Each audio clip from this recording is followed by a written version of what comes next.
بسم اللہ الرحمن الرحیم فصل فی اضافت الطلاق الی الزمان۔ اس فصل میں صاحب ہدایہ طلاق کے ان مسائل کو ذکر کریں گے کہ جہاں پر طلاق کو کسی زمانے کی طرف منسوب کر کے دیا جائے۔ سب سے پہلے صاحب قدوری نے جو مسئلہ ذکر کیا ہے وہ یہ ہے کہ ایک آدمی نے کہا انت طالق غدن، کہ تجھے کل طلاق ہے، تو کہتے ہیں کہ جو ہی کل کو طلوع فجر ہوگا تبھی طلاق واقع ہو جائے گی، اس لیے کہ اس نے کہا غدن، غدن نے اگلے پورے دن کو گھیرا ہوا ہے، اور اس پر عمل تبھی ہوگا جب طلوع فجر کے پہلے جز میں طلاق واقع ہو۔ لیکن اگر وہ اس غدن سے جو ہے دن کی آخر کی نیت کرتا ہے، دن کے آخری حصے کی، تو دیانتاً یہاں تصدیق کر دی جائے گی، اس لیے کہ اس نے عموم میں تخصیص کا ارادہ کیا ہے، اور کسی عمومی لفظ میں اگر کسی خاص حصے کا، خاص چیز کا ارادہ کر لیا جائے، نیت کر لی جائے، تو اس کو معتبر مانا جاتا ہے۔ تو دن کا آخری حصہ بھی تو اس عموم کے حصے کا جز ہے، اس کی نیت کرنا دیانتاً درست ہے، اگرچہ قضاءً اس کی تصدیق نہیں کی جائے گی۔ اور اگر یوں کہتا ہے انت طالق اليوم غدن، کیا کہتا ہے غدن اليوم، تو طلاق والی ہے آج کل یا کل آج، تو کہتے ہیں یہاں پر جس لفظ کا پہلے تلفظ ہوا ہے اس کا اعتبار کیا جائے گا۔ پہلے اگر اليوم کا ہے تو آج طلاق ہوگی، پہلے اگر غدن کا ہے تو کل طلاق ہوگی، کیونکہ دونوں پر عمل کرنے میں ہمارے لیے مشکل ہے۔ اليوم کا تقاضا ہے کہ فی الفور طلاق واقع ہو، طلاق تنجیز، اور غدن کا تقاضا ہے طلاق معلق، کل واقع ہو۔ ایک پر عمل کرتے ہیں دوسرے پر چھوڑتا ہے، تو پھر ہم نے یہی فیصلہ کہ الاول فالاول کی تحت جو پہلے آئے گا اس کو لے لیا جائے گا اور دوسرے کو چھوڑ دیا جائے گا۔ اگر اليوم پہلے کہا تو آج طلاق ہوگی غدن لغو، اگر غدن پہلے کہا تو کل طلاق واقع ہوگی، اليوم کا ذکر لغو، بیکار کر دیا جائے گا۔ وَلَوْ قَالَ أَنْتِ طَالِقٌ فِي غَدٍ، اب مسئلہ یہ ہے کہ ایک آدمی کہتا ہے انت طالق فی غدن،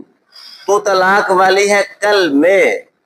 اور کہتا ہے میری نیت تھی دن کے آخر کی، کل کا دن جو آئے گا نا اس کے آخر وقت کی نیت میں نے کی ہے، تو امام صاحب فرماتے ہیں دیانتاً یہاں قضا اس کی تصدیق کر دی جائے گی۔ لیکن صاحبان فرماتے ہیں نہیں، جیسے انت طالق غدن میں قضاءً تصدیق نہیں کی گئی ہے، ایسے ہی اس مسئلے میں بھی انت طالق فی غدن کے اندر بھی قضاءً تصدیق نہیں کی جائے گی۔ لیکن امام صاحب کیا فرماتے ہیں یہاں قضاءً تصدیق کر دی جائے گی۔ صاحبین کی دلیل یہ ہے، وہ کہتے ہیں دیکھو انت طالق فی غدن کے اندر اس نے طلاق کو پورے دن کی طرف منسوب کیا ہے، جیسے انت طالق غدن میں آخر وقت کی نیت کرنے سے قضاءً تصدیق نہیں کی جا رہی تھی، یہاں بھی قضاءً تصدیق نہیں کی جائے گی، ٹھیک ہے۔ اور اپنی اس بات کو مزید مستحکم کرتے ہوئے کہتے ہیں دیکھو یہی تو وجہ ہے، اگر وہ آخر وقت کی نیت نہیں کرتا ہے تب تو پھر اول جز میں واقع ہوتی ہے، یہاں بھی تو نیت کرے تب بھی اول جز میں، نیت نہ کرے تب بھی اول جز میں واقع ہوگی۔ وَهَذَا لِأَنَّ حَذْفَ، یہاں سے صاحبین اپنی دلیل کو مزید مستحکم کرتے ہوئے کہتے ہیں یہاں پر جو فی کا لفظ آیا نا، فی غدن، کہتے ہیں فی کا ذکر اور حذف برابر ہے، اس لیے کہ فی ظرف کے لیے آتا ہے اور غدن خود ظرف ہے، تو فی کا ذکر کرے تب بھی برابر، نہ کرے تب بھی برابر۔ اب انت طالق غدن کے اندر فی کا ذکر نہیں تھا، تم وہاں کہہ رہے تھے کہ دن کے اول حصے میں طلاق واقع ہوگی، تو انت طالق فی غدن میں فی کا ذکر کسی خاتے میں نہیں ہے، تو اس لیے یہاں گویا کہ فی ہے ہی نہیں۔ جب فی یہاں پر نہیں ہے تو یہاں بھی دن کے اول حصے میں واقع ہوگی، آخر حصے میں واقع نہیں ہوگی۔ ولی ابی حنیفہ، یہاں سے امام صاحب اپنی دلیل پیش کریں گے، وہ کہتے دیکھو یہاں اس نے فی کا لفظ استعمال کیا ہے، انت طالق فی غدن، فی ظرف کے لیے آتا ہے، اور ظرف جو ہے یہ وقت کے تمام حصوں کو نہیں گھیرتا ہے، ظرف وقت کے کسی خاص حصے کو بھی گھیرتا ہے اور کبھی کبھار پورے وقت کو گھیرتا ہے، لیکن لازمی نہیں ہے۔ کبھی ایسا بھی ہوتا ہے کہ یہ اس جو مظروف جو ہے اس حصے کو خاص کچھ حصے پر اس کا اطلاق ہوتا ہے، باقی پر اطلاق نہیں ہوتا ہے۔ اور یہاں جب اس نے نیت بھی کر لی ہے خاص طور پر خاص حصے کی، تو اس کے لیے چونکہ ظرف مستعمل ہے خاص حصے کے لیے، اس لیے خاص حصے کی نیت کرنے سے وہی خاص حصہ مراد ہوگا، یعنی دن کا آخری حصہ۔ وتعین الجزء الاول، یہاں سے امام صاحبین کے دلیل کا جواب دیا۔ انہوں نے اپنا قیاس پیش کیا تھا کہ دیکھو اگر وہ نیت نہیں کرتا ہے اس جملے میں انت طالق فی غد میں، تو تب اول حصے میں طلاق واقع ہوتی ہے، تو نیت کرنے کے بعد بھی اول حصے میں ہی طلاق واقع ہونی چاہیے۔ اس کا جواب دیا، دیکھو جب اس نے کوئی نیت نہیں کی تو اس وقت اول حصے کو مراد لینے میں کوئی مزاحمت نہیں ہو رہی ہے، تو نہ چاہتے ہوئے بھی اول حصے کو مراد لینا پڑا۔ لیکن جب اس نے آخری حصے کی نیت کر لی ہے تو اس نیت قصدی کے مقابلہ میں اب اول حصے کو مراد نہیں لیا جائے گا، کیونکہ اس کا مزاحم اب آ چکا ہے، اور مزاحم جو ہے نیت قصدی ہے، قصداً تعین پایا جا رہا ہے، تو پھر قصداً تعین کا ہی اعتبار کیا جائے گا، جو ہے اول حصے کو مراد نہیں لیا جائے گا۔ بخلاف قولہ غدن، اور صاحبین نے مزید کہا تھا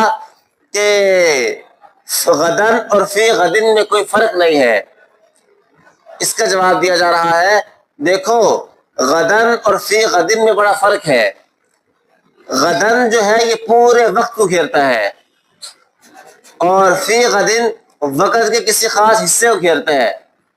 اس کو مزید جو ہے مثال سے پیش کیا، ایک آدمی کہتا ہے واللہ لأصومن عمری، اس کا مطلب ہے کہ اللہ کی قسم میں عمر بھر روزے رکھوں گا، اور ایک آدمی کہتا ہے واللہ لأصومن فی عمری، اس کا مطلب ہے اللہ کی قسم میں عمر کے کسی بھی حصے میں روزے رکھ لوں گا۔ تو پہلی صورت میں عمر بھر روزے رکھنے پڑیں گے، اور دوسری صورت میں کسی ایک دن بھی رکھنے گا تو اس کی قسم پوری ہو جائے گی۔ ایسے ایک آدمی کہتا ہے واللہ لأصومن الدہر،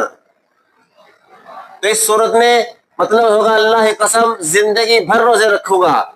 تو زندگی بھر روزے رکھنے پڑیں گے۔ ایک آدمی کہتا ہے واللہ لأصومن فی الدہر، اللہ کی قسم میں زمانے بھر میں کسی بھی زمانے میں روزے رکھ لوں گا، تو یہاں زمانے کے کسی دن روزہ رکھنے سے اس کی قسم پوری ہو جائے گی۔ تو فی کا مطلب اور ہے اور فی کے بغیر مطلب اور ہے، تو دونوں کو یکساں جمع نہ کرو۔ فی غدن کا مطلب انت طالق فی غدن کا مطلب طلاق والی ہے کل کے کسی بھی حصے میں، اور انت طالق غدن کا مطلب ہے تو طلاق والی ہے کل کے پورے حصے میں، تو دونوں میں بہت بڑا فرق ہے۔ ولو قال انت طالق امسی، ایک آدمی کہتا ہے کہ طلاق والی ہے کل میں، اور حالت یہ ہے کہ اس سے نکاح آج کیا ہے، آج ایک عورت سے نکاح کیا، اور نکاح کرنے کے بعد کہتا ہے تو طلاق والی ہے کل گزشتہ کے اندر، تو اس سے طلاق واقع نہیں ہوگی، اس لیے کہ اس نے طلاق کو منسوخ کیا ہے ایک ایسے وقت کی طرف کہ جو وقت طلاق بننے کی صلاحیت نہیں رکھتا ہے، یہ اس وقت میں یہ اس کے نکاح میں نہیں تھی، لہذا اس کا ذکر لغو ہو جائے گا۔ اور اگر یہ بالکل ایسے ہو جائے گا، ایک آدمی کہتا ہے تو طلاق والی ہے اس وقت میں جس وقت میں پیدا نہیں ہوا تھا، ظاہر بات ہے یہ کلام لغو ہے، تو یہاں بھی جب کہا تو کل طلاق والی ہے نکاح آج ہوا ہے، تو یہ کلام بھی کیا ہوگا؟ لغو ہوگا۔ وَلِأَنَّهُ يُمْكِنُ، یہاں سے صاحب ہدایت فرماتے ہیں یہ جو اس نے کہا انت طالق الامسی،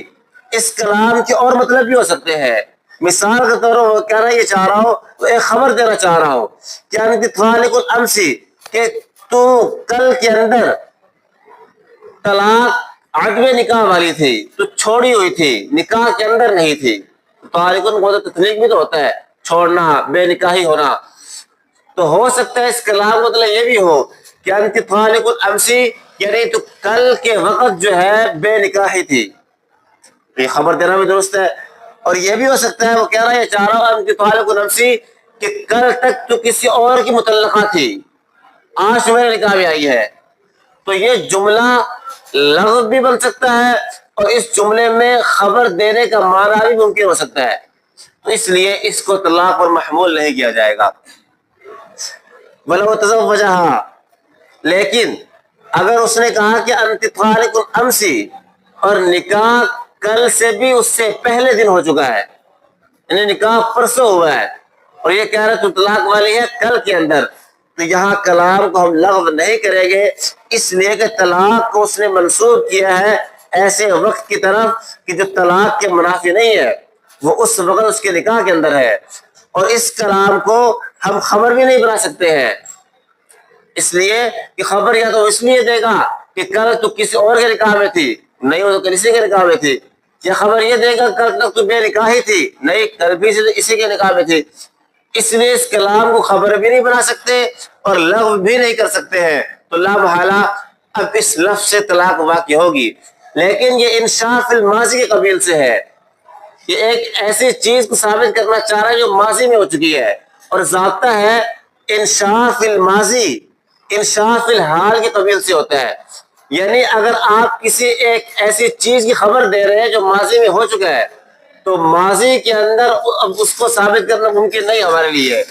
تو لا محالہ مجبوراً ہم اس کو ثابت کریں گے زمانہ حال کے اندر اور کہیں گے طلاق ابھی واقع ہو رہی ہے. اس نے جب کہا انت طالق امسی تو کل میں طلاق والی ہے، اب کل کو کون جانتا ہے، وہ تو زمانہ ماضی بن کر ختم ہو چکا، تو لہذا اس کو فی الحال زمانے کے اندر اس طلاق کو واقع ہم کریں گے اور کہیں گے طلاق ابھی واقع ہوئی ہے. وَلَوْ قَالَ أَنْتِ طَالِقٌ قَبْلَ أَنْ أَتَزَوَّجَكِ، اب مسئلہ یہ ہے کہ ایک آدمی کہتا ہے تو طلاق والی ہے پہلے یہ کہ میں تجھ سے شادی کروں، تو کہتے ہیں اس سے طلاق واقع نہیں ہوگی، اس لیے کہ اس نے طلاق کو منسوب کیا ایسے وقت کی طرف کہ جو طلاق کے منافی ہے. یہ بالکل ایسے ہو جائے گا جیسے ایک آدمی کہتا ہے تو طلاق والی ہے اس حال میں کہ بچہ ہوں یا میں سونے والا ہوں، ظاہر بات ہے سوتے ہوئے یا بچے ہونے کی حالت میں طلاق واقع نہیں ہوتی ہے، تو یہاں بھی طلاق واقع نہیں ہوگی. جی، یا یہ ہے کہ اس کلام کو آپ خبر بنا دیں تو اس کو خبر بنانا بھی ممکن نہیں ہے، ٹھیک ہے، نکاح نہ ہونے کی وجہ سے. ہاں ٹھیک ہے، اس کو اگر آپ خبر بنانا چاہیں تو یہ خبر بن سکتی ہے، ٹھیک ہے. مثال کے طور پر وہ کہنا اشارہ انت طالق قبل ان اتزوجک کہ تو طلاق والی ہے پہلے یہ کہ میں شادی کروں. وہ خبر دے رہا ہے کہ میرے شادی کرنے سے پہلے تو بے نکاحی ہے، یا میرے شادی کرنے سے پہلے تو کسی اور کی متعلقہ ہے. خبر تو بن سکتی ہے لیکن اس سے طلاق واقع نہیں کر سکتے ہیں. وَلَوْ قَالَ أَنْتِ طَالِقٌ مَا لَمْ أُطَلِّقْكِ، ایک آدمی کہتا ہے تو طلاق والی ہے ما لم اطلق کی جب تجھے میں طلاق نہ دوں. یہ کہتا ہے ما لم اطلق کی، یہ کہا متا ما لم اطلق کی، تو کہتا ہے جو ہی یہ لفظ بول کر وہ خاموش ہوگا طلاق واقع ہو جائے گی. اس لیے کہ لفظوں سے اس نے طلاق کو منسوب کیا ہے ایک ایسے وقت کی طرف کہ جو وقت طلاق سے خالی ہو، اور جب یہ خاموش ہو رہا ہے اس وقت طلاق نہیں دے رہا، اس لیے طلاق واقع ہو جائے گی. اور کلمہ متا اور متا ما یہ وقت کے لیے صراحتاً پائے جاتے ہیں، یہ وقت کے لیے آتے ہیں، یہ ظروف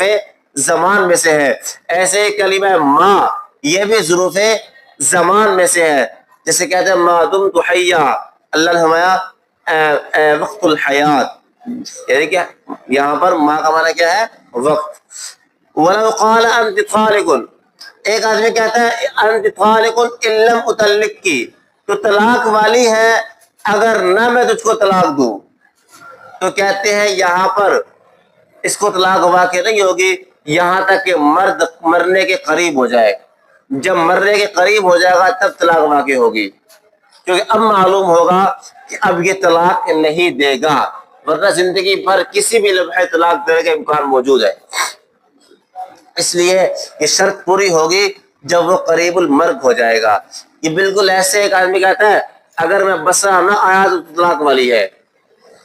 تو زندگی بھر طلاق واقع نہیں ہوگی اگر بسرا نہیں جائے گا، یہاں تک کہ جب موت کے قریب ہو جائے گا تو موت کے قریب ہونے کے ساتھ اب معلوم ہوگا کہ یہ بسرا نہیں جا رہا ہے، اب طلاق واقع ہو جائے گی۔ وَلَوْ قَالَ أَنْتِ طَالِقٌ إِذَا لَمْ أُطَلِّقْكِ، ایک آدمی کہتا ہے تو طلاق والی ہے اذا لم اطلق کی، جب تجھے طلاق نہ دوں۔ ایک کہتا ہے انت طالق اذا ما لم اطلق کی، تو کہتے ہیں یہاں پر امام صاحب فرماتے ہیں جملوں کے بعد طلاق واقع نہیں ہوگی یہاں تک کہ وہ قریب المرگ ہو جائے، لیکن صاحب فرماتا ہے نہیں، اگر یہ جملے بولے ہیں نا اذا لم اطلق کی یا اذا ما لم اطلق کی، تو یہاں پر جو ہی خاموش ہوگا طلاق واقع ہو جائے گی۔ صاحبین کی دلیل یہ ہے، وہ کہتے ہیں یہاں پر اذا وقت کے لیے آتا ہے، اذا وقت کے لیے ہے، اور انہوں نے یہاں اذا وقت کے ہونے پر اپنی 3 دلیلیں پیش کی ہے کہ یہاں پر اذا وقت کے لیے ہے، اس کا مطلب یہ ہے تو طلاق والی ہے جس وقت تجھے طلاق نہ دوں، تو جو ہی خاموش ہوا تو جو خاموشی والا وقت ہے اس میں طلاق نہیں دے رہا ہے، اس لیے طلاق واقع ہو جائے گی۔ اور اذا وقت کے لیے ہے، اس پر پہلی دلیل اذا الشمس کورت، دیکھو جس وقت سورج بے نور کر دیا جائے گا، یہ اذا وقت کے لیے ہے۔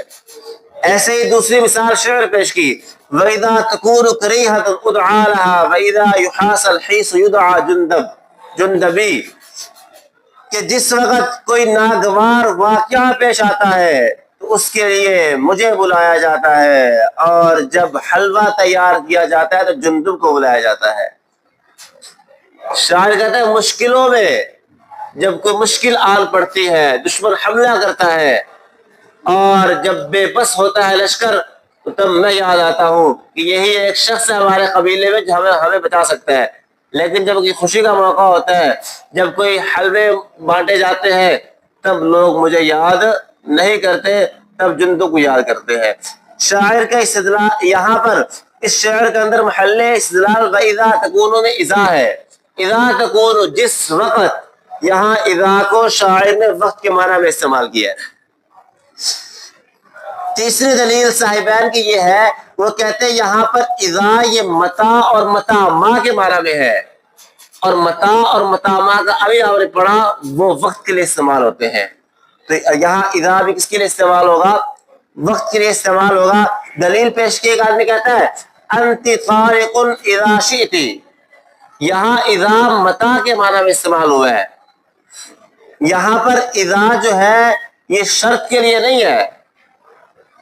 بلکہ متا کے معنی میں مستعمل ہو کر وقت کے لیے ہے۔ یہی وجہ ہے مجلس برخاست ہونے کے بعد عورت کا اختیار ختم نہیں ہوتا، اگر یہ شرط کے لیے ہوتا تو مجلس برخاست ہونے کے بعد عورت کا اختیار ختم ہو جاتا، تو مجلس کے بعد بھی اختیار رہنا اس بات کی علامت ہے کہ یہاں اذا متا کے معنی میں ہو کر وقت کے لیے ہے، کہ تو طلاق والی ہے جس وقت تو چاہے، اسی مجلس میں چاہے یا بعد کی مجلس میں چاہے۔ اگر یہ شرط کے لیے ہوتا تو مجلس سے اٹھنے کے بعد فوراً اس کا اختیار ختم ہو جاتا، تو اختیار ختم نہ ہونا اس بات کی علامت ہے یہاں اذا متا کے معنی میں ہو کر وقت کے لیے مستعمل ہوا ہے۔ ولی ابی حنیفہ امام صاحب اپنی دلیل پیش کرتے ہوئے فرماتے ہیں دیکھو اذا شرط کے لیے بھی استعمال ہوتا ہے اور وقت کے لیے بھی استعمال ہوتا ہے، اس بات کو ہم تسلیم کرتے ہیں، لیکن یہاں پر جو انت طالقن کے اندر اذا لم اطلق کے اندر یہاں پر اذا کو ہم شرط کے لیے بنائے تو زیادہ بہتر ہوگا، اور شرط کے لیے مستعمل ہونا یہ کلام عرب میں موجود ہے، جیسے شاعر کا شعر پیش کیا وَاسْتَغْنِ مَغْنَاكَ، کہ اور تو یعنی کہ بے پرواہی اختیار کر جب تجھے غری کر دے تیرا رب مالداری کے ساتھ، وَإِذَا تُصِبْكَ خَصَاصَةٌ فَتَجَمَّلِي، اور جب تجھے پہنچ جائے کہ مصیبت فقر تو صبر جمیل اختیار کر۔ یہاں اذا تصب کا تصب مجزوم ہے، اس سے مطلب سمجھ میں آیا کہ اذا شرط کے لیے ہے، اگر اذا شرطیہ نہ ہوتا تو تصب مجزوم نہ ہوتا، اس کا مطلب یہ ہوا اذا شرط کے لیے بھی استعمال ہوتا ہے، تو جب شرط کے لیے استعمال ہوتا ہے تو بہتر ہے طالق اذا لم اطلقی کے اندر شرط کے لیے استعمال کرو، کیونکہ اگر وقت کے لیے بنائے تو طلاق فوراً واقع ہوگی، اگر شرط کے لیے بنائے تو فوراً واقع نہیں ہوگی، اور طلاق ایک اچھی چیز نہیں ہے۔ اس کو بہتر یہ ہے ایک کسی ایسے معنی پر محمول کر دو کہ جہاں پر طلاق جلدی واقع نہ ہوتی ہو، اور جبکہ اس دوسرے معنی پر محمول کرنا ممکن بھی ہے تو پھر کیا پریشانی لاحق ہو رہی ہے آپ کو کہ آپ اس کو بجائے شرط والے معنی کے وقت والے معنی پر محمول کر کے فی الفور جو ہے اس کو عذاب میں مبتلا کر رہے ہو، اس عورت کو بھی اس مرد کو بھی۔ اس لیے اس کو شرط کے معنی میں رکھ کر طلاق کو موت تک مؤخر کر دو کہ جب موت کا وقت آئے گا اب ہم سمجھیں گے اب طلاق نہیں دینا چاہ رہا، اب طلاق واقع ہوگی، اس سے پہلے نہیں ہوگی۔ بخلاف مسألۃ المشیت، یہاں سے صاحبین کی دلیل کا جواب دیا، انہوں نے ایک قیاس پیش کیا تھا انت طالق اذا شئت والا، کہ یہاں اذا جو ہے اس کے معنی میں ہے متاع کے معنی میں ہو کر وقت کے لیے ہے۔ اس کا جواب دیا دیکھو یہاں پر جو ہے اس کو وقت کے معنی میں لینا ہی زیادہ بہتر ہے، اس لیے کہ یہاں پر اگر وقت کے معنی میں لے تو اس کا اختیار مجلس کے برخاست ہونے سے ختم نہیں ہوگا، اگر اس کو لے شرط کے معنی میں تو مجلس کے برخاست ہونے سے اختیار کیا ہو جائے گا؟ ختم۔ اب اختیار دینا تو کنفرم ہے نا، اختیار اس کو ملا ہے، یہ تو پکی بات ہے نا، تو پھر شکوک و شبہات کی بنیاد پر اختیار ختم کرنا بہتر نہیں ہے، تو اس لیے اس کو وقت کے معنی میں کریں گے تاکہ اختیار ختم نہ ہو شکوک و شبہات کی بنیاد پر کہ یہ شرط کے معنی میں ہے لہذا ابھی ختم کر دو۔ ایک چیز جب ملنا یقینی ہے تو شک کی بنیاد پر اس کو ختم کرنا بہتر نہیں ہوتا ہے، اس لیے جس معنی میں اس مشیت کا باقی رہنا ممکن ہو اسی معنی میں محمول کریں گے، دوسرے معنی میں محمول نہیں کریں گے۔ وَهَذَا الْخِلَافِ فِيمَا إِذَا لَمْ تَكُنْ نِيَّةٌ، یہاں سے صاحب ہدایت فرما رہے ہیں یہ جو ہم نے مسئلہ ذکر کیا ہے کہ امام صاحب نے فرمایا کہ موت تک اختیار ہوگا اور صاحبہ نے فرمایا کہ فی الفور جب خاموش ہوگا طلاق واقع ہو جائے گی، یہ اس وقت تک جب کوئی نیت نہ کی ہو۔ اگر اس نے کوئی نیت کر لی ہے،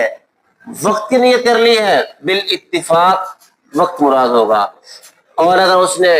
شرط کی نیت کر لی ہے بالاتفاق شرط مراد ہوگی، کیونکہ اس لفظ میں بہرحال احتمال دونوں معنی کا موجود ہے، ٹھیک ہے۔ اختلاف تب چھڑے گا جب کوئی نیت نہ ہو۔ وَلَوْ قَالَ أَنْتِ طَالِقٌ مَا لَمْ أُطَلِّقْكِ أَنْتِ طَالِقٌ فَهِيَ طَالِقٌ بِهَذِهِ التَّفْرِيقَةِ، صورت مسئلہ یہ ہے ایک آدمی کہتا ہے انت طالق ما لم اطلقکی، تو طلاق والی ہے جس وقت تجھے طلاق نہ دو، انت طالق تو طلاق والی ہے، تو ماتن نے فرمایا، صاحب قدور نے فرمایا یہ لفظ بولتے ہی اس کو ایک طلاق واقع ہو جائے گی، بشرطے کہ یہ آخری جملہ انت طالق ساتھ ہی کہا ہو، درمیان میں کسی قسم کا توقف یا سکوت نہ آیا ہو، یہ استحسان کا تقاضا ہے اور یہی قول امام صاحب کا ہے۔ لیکن علامہ امام ظفر رحمہ اللہ فرماتے ہیں کہ یہاں پر دو طلاقیں واقع ہوگی، ایک طلاق تو وہ انت طالق ما لم اطلقی کسے کہ تو طلاق والی ہے جس وقت تو یہ طلاق نہ دو، تو جو ہی یہ لفظ بول کر خاموش ہوا اگلا تکلم کرنے لگا انت طالق کا، تو تکلم کرتے ہوئے یہ پہلی طلاق واقع ہو جائے گی، اس لیے کہ انت طالق میں کتنے جملے ہیں، لفظ ہے 1 2 3 4 5 6 7 7 لفظ ہے، 7 حرف ہے، تو 6 حرفوں تک طالق کے قاف سے پہلے 6 حرف ہے، ان کا تکلم کرتے ہوئے طلاق پائی گئی ہے؟ نہیں پائی گئی۔